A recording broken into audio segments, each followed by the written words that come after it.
अध्यक्ष महोदय, आपने मुझे अंतिम हथौड़े पर बोलने की अनुमति दी, इसके लिए बहुत बहुत धन्यवाद। अध्यक्ष महोदय, सुबह से लॉ एंड ऑर्डर सिचुएशन के ऊपर बड़ी चर्चा हुई।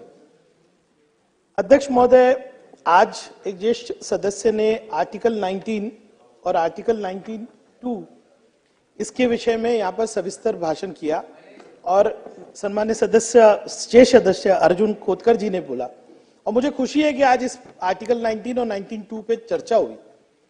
अध्यक्ष महोदय, आर्टिकल 19 आपको फ्रीडम ऑफ स्पीच देता है, आर्टिकल 19(2) आपको अपनी जिम्मेदारी बताता है। अध्यक्ष महोदय, सम्मान्य मुख्यमंत्री हो या दोनों उप मुख्यमंत्री हो, इन्होंने इस सभागृह को यह आश्वासित किया था कि ये जो सरकार है ये न धर्म देखेगी न जात देखेगी, सबके साथ एक समान बर्ताव करेगी। और अध्यक्ष महोदय, मैं सम्मान्य दादा अजीत पवार साहब का उल्लेख करूंगा कि अभी एक इफ्तार में दादा ने एक बहुत अच्छा वक्तव्य किया कि ये सरकार न्याय करने वाली सरकार है। लेकिन अध्यक्ष महोदय, मुझे खेदपूर्वक कहना पड़ता है कि कम से कम 210 माइनॉरिटीज के खिलाफ हेट स्पीच के इंसिडेंट हो चुके हैं। और इसी सभागृह में ऐसे सदस्य भी है कि जिन्होंने ये कहा कि मस्जिद से निकाल के मारा जाएगा, लेकिन आर्टिकल 19 और 19(2) का सेक्शन उन पर नहीं लगता। मैं किसी भी ऐसे वक्तव्य का सपोर्ट नहीं करता जो किसी के भी बारे में निचले स्तर पर जाकर बोला जाता है अध्यक्ष महोदय, लेकिन इस सरकार को समान बात जो है व्यवहार करना चाहिए अध्यक्ष महोदय। अध्यक्ष महोदय, मैं सातारा जिले से आता हूं, मराठी हूं, महाराष्ट्र हूं और इसका मुझे अभिमान है अध्यक्ष महोदय। अध्यक्ष महोदय, कुछ दिनों पहले एक मंत्री ने एक विधान किया। यह विधान क्या था कि छत्रपति शिवाजी महाराज के आर्मी में कोई मुसलमान नहीं था और जो स्वराज के लिए लड़ी हुई लड़ाई थी उसको धर्म की लड़ाई बताई।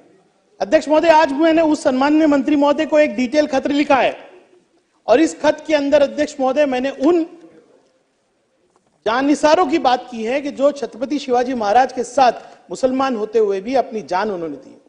अध्यक्ष महोदय, सिद्दी हिलाल हो या सिद्दी वहवा हो या नूर खान बेग हो या शमा खान हो या इब्राहिम खान हो या सिद्दी इब्राहिम हो या दरिया सरंग हो या दौलत खान हो या काजी हैदर हो, अध्यक्ष महोदय बड़ी लिस्ट चाहिए। मैं सातारा से होने की वजह से मैं बता सकता हूं कि छत्रपति शिवाजी महाराज का सातारा से क्या रिश्ता है अध्यक्ष महोदय। अध्यक्ष महोदय, मैं पुरावों के साथ ये पूरा खत मैंने सम्मानित सदस्य और मंत्री महोदय को दिया है अध्यक्ष महोदय।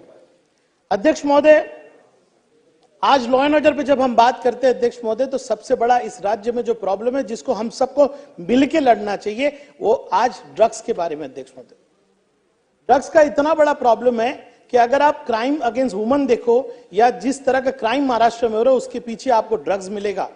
आज छोटे छोटे बच्चे, उनके हाथ में कोरेक्स की बोतल होती है, आज ओवरडोज ऑफ मेडिसिन होता है अध्यक्ष महोदय। लेकिन मैं वारंवार इस विषय में, चाहे मैं हूं या जितेंद्र अवार्ड जी हो या सभी सदस्य बोल रहे, लेकिन सरकार ने कोई सविस्तर प्रस्ताव यहां पे नहीं रखा अध्यक्ष महोदय। अध्यक्ष महोदय, मैं चाहता हूं कि डीपीडीसी के माध्यम से या एमएलए फंड के माध्यम से रिहैब सेंटर्स बनने चाहिए अध्यक्ष महोदय। अध्यक्ष महोदय, मैं आपको किससे बता सकता हूं कि जहां पे एक बच्चा ड्रग एडिक्ट हो जाता है तो अपने ही घर में अपने ही परिवार के सदस्य को मारता है और बहुत बड़ा क्राइम करता है अध्यक्ष महोदय। अध्यक्ष महोदय, मैं आपके माध्यम से चाहता हूं कि जो रिहैब सेंटर्स है उसके अंदर जो रिहैब के पैसे मिलते हैं वो भी महात्मा ज्योतिबा फुले योजना के अंतर्गत जो है दिए जाने चाहिए। अध्यक्ष महोदय, ऑनलाइन गेमिंग की बात की गई, साइबर क्राइम की बात की गई। मैं आपके माध्यम से सरकार से कहना चाहूंगा कि भिवंडी जैसे छोटे शहरों में अब साइबर क्राइम के सेल बनना चाहिए। आज जिस तरह का फ्रॉड हो रहा है ऑनलाइन अध्यक्ष महोदय, आप छोटे छोटे लोग हैं जिनके 1 लाख, 1.5 लाख, 2 लाख रुपए अकाउंट से निकाले जा रहे हैं। अभी आंकड़ा दिया गया कि 3% से कम रिकवरी साइबर क्राइम के अंदर अध्यक्ष महोदय। अध्यक्ष महोदय, हम डिमांड करते हैं कि छोटे शहरों में भी छोटे साइबर सेल बनना चाहिए। थाना तक आपको जाना पड़ता है एक छोटी सी कंप्लेन के लिए। जो एक गरीब विधवा औरत है उसका अगर 25,000 ले लिया गया, वो थाना जाके कैसे कंप्लेन कर सकती है अध्यक्ष महोदय। अध्यक्ष महोदय, एनआई टैक्स के बारे में बताया गया, आप बताइए डबल टैक्सेशन, और सरकार कुछ निवेदन ही नहीं करना चाहती। हमारे यहाँ पे छोटे छोटे पावर लूम है, उनको महसूल डिपार्टमेंट भी टैक्स कर रहा है और हाउस टैक्स भी भरना पड़ रहा है। अध्यक्ष महोदय, मैं चाहूंगा कि इसके ऊपर सविस्तर निवेदन हो। अध्यक्ष महोदय, मुंबई शहर में और आसपास में बेकरीज है जिसके अंदर लकड़ी जलाकर पाव बनाया जाता है। आप सोचिए अध्यक्ष महोदय, मुंबई शहर में एक भी सत्ता पक्ष के किसी भी मंत्री या किसी एमएलए ने इस पे बात नहीं की।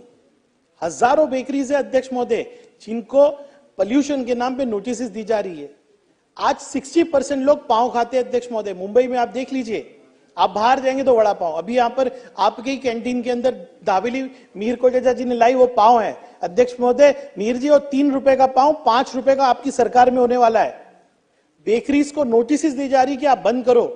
और अध्यक्ष महोदय मैं आपसे कहता हूं, बेकरी ओनर्स कह रहे हैं कि हम गैस पे और इलेक्ट्रिसिटी पे जाना चाहते हैं, कोई विरोध नहीं कर रहा है, लेकिन मुंबई सिटी के अंदर गैस पाइपलाइन नहीं है अध्यक्ष महोदय। हमारे जो केबल्स है वो इलेक्ट्रिक सपोर्ट नहीं दे सकते।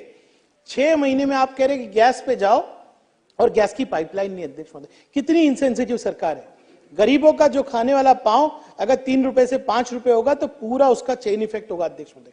लाखों लोग अध्यक्ष महोदय बेरोजगारी की तरफ जा रहे हैं, लेकिन ये सरकार में कोई बोलने वाला नहीं है अध्यक्ष महोदय। आपसे मैं निवेदन करूंगा कि भिवंडी शहर का आज सबसे बड़ा प्रॉब्लम, हम लोग जब नगर सेवक थे मीर जी, हम लोग कहते थे वो नगर सेवक जो पानी नहीं आ रहा वो बोलता है ना तो बहुत ही कमजोर नगर सेवक है। मुंबई महानगर पालिका में 2 टर्म नगर सेवक था, लेकिन आज आमदार होकर पहली बार मुझे कहना पड़ रहा है कि थाना शहर हो। जितेंद्र अवार्ड जी कितना चिल्ला रहे, उस दिन उप मुख्यमंत्री जी एकनाथ शिंदे जी को रिप्लाई देना पड़ा। भिवंडी, अरे आप मुंबई की बात कर रहे हैं 500 एमएलडी का, मैं भिवंडी शहर की बात कर रहा हूं मीर जी। और 500 एमएलडी का आज शॉर्टफॉल इसलिए कि वक्त पे आपकी 30 साल सत्ता होते हुए आपने नए लेख नहीं बनाए। 30 साल आपकी सरकार थी। आज मुंबई महानगर पालिका को आप लोग गाली देते हो, लेकिन आप उस सत्ता में बैठे हुए थे।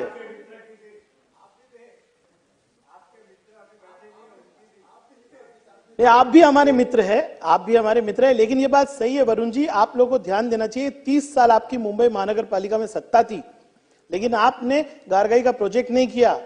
आप दोनों को जवाब देना चाहिए। अभी तो आप अलग अलग हो गए, लेकिन बाजू में बैठते थे। 10 साल मैंने देखा कि किस तरह से मीर कोटेचा जी शिवसेना का साथ देते थे।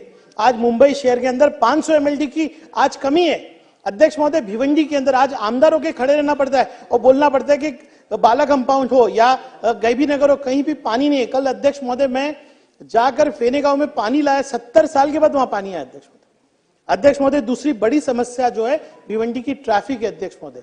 हमारे यहाँ पे अध्यक्ष महोदय, क्योंकि गुजरात जाने वाली जो ट्रैफिक है वो भिवंडी शहर से होके जाती है। हमारे यहाँ पे हैवी व्हीकल्स आते हैं, हमारे रोड्स और ब्रिजेस हैवी व्हीकल के लिए नहीं है अध्यक्ष महोदय। मैंने आज ही सरकार से निवेदन किया है, मैंने ट्रैफिक डिपार्टमेंट से थाना कमिश्नर से कहा है कि कुछ दिनों तक हैवी ट्रैफिक को बंद कीजिए अध्यक्ष महोदय। और इतना बड़ा रैकेट चलता है अध्यक्ष महोदय। हैवी ट्रैफिक का टाइम है 12 बजे से 5 बजे तक, 11 बजे से 6 बजे तक, लेकिन लाखों रुपए का जो है पुलिस पैसा लेकर पूरे दिन हैवी ट्रैफिक अलाउ करती है अध्यक्ष महोदय। अध्यक्ष महोदय कैसे जिए? यहाँ पर मंत्री खड़े होकर कहते हैं कि भिवंडी के अंदर ट्रैफिक है, कोई सुनने वाला नहीं। आज हम जात धर्म की बात करते हैं अध्यक्ष महोदय, पानी टॉयलेट आप नहीं दे पाते, आप मैटरनिटी की फैसिलिटी नहीं दे पाते, आप ट्रैफिक को सॉल्व नहीं कर पाते, लेकिन हमारे मंत्री बिजी किस चीज के अंदर है? मस्जिद से निकाल के मारेंगे अध्यक्ष महोदय। क्या महाराष्ट्र को किस तरफ लेके जा रहे हैं हम? आज किस तरफ लेके जा रहे हैं? आज आप देखिए मुंबई महानगर पालिका एक स्टूडियो को जाके तोड़ रही है, स्टूडियो को तोड़ रही है। रोड के खड्डे भर नहीं सकते। मैं देख रहा हूं सुबह से असिस्टेंट कमिश्नर है, वीडियो के ऊपर अपने आप को दिखाना चाहते हैं सम्माननीय उप मुख्यमंत्री जी कि आपको किसी ने कुछ कहा तो मैंने जाके स्टूडियो तोड़ दिया। वही असिस्टेंट कमिश्नर पीछे पीछे घूमते थे आदित्य जी के। आज वो सरकार या अधिकारी किसी के नहीं होते अध्यक्ष महोदय। अध्यक्ष महोदय, स्टूडियो तोड़ने की जगह पे आपको मुंबई के खड्डे भरना चाहिए अध्यक्ष महोदय।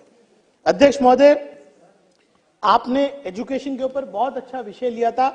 आज 101 की नोटिस थी, सुधीर बाबू ने आज कहा था कि इस पे चर्चा होनी चाहिए। एजुकेशन के अंदर आप जाके देखिए, परफॉर्मेंस ग्रेडिंग इंडेक्स देख लीजिए या आप annual status of education report देख लीजिए। महाराष्ट्र की हालत क्या अध्यक्ष महोदय?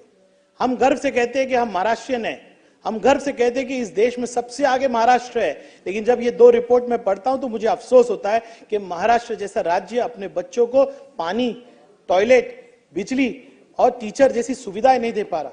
किस तरफ महाराष्ट्र जा रहा है अध्यक्ष महोदय आप ये देखिए। आपने मुझे बोलने दिया, मैं आखिरी शेर वो मंत्री के लिए कहना चाहूंगा कि जो आज साहिब मसद है, यानी कि जो आज सत्ता में है, जो आज साहिब मसद है, कल नहीं होंगे, कल नहीं होंगे। किराए का मकान है, जाति मकान नहीं है ये। धन्यवाद अध्यक्ष महोदय। सम्मानीय सदस्य